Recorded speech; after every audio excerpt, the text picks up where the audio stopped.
I'm going. Yeah. First thing we changed, we eliminated the mechanical fuel pump. Because we eliminated the mechanical fuel pump, the fuel line had to be changed to the inlet here. So, which made the fuel line too short, had to replace the fuel line to the gas tank.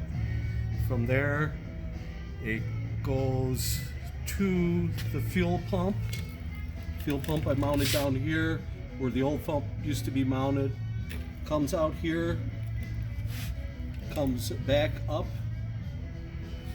to the fuel pressure regulator. Fuel pressure regulator needs a return line. The return line they wanted to the gas tank. Mercruiser's return line went to the filter. So I ran it the same place Mercruiser had theirs. So the return line goes to the filter.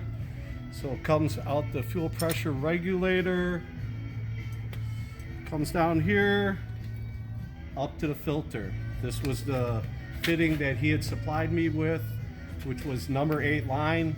So I used number 8 line throughout the whole system. The number 10 line was way too big.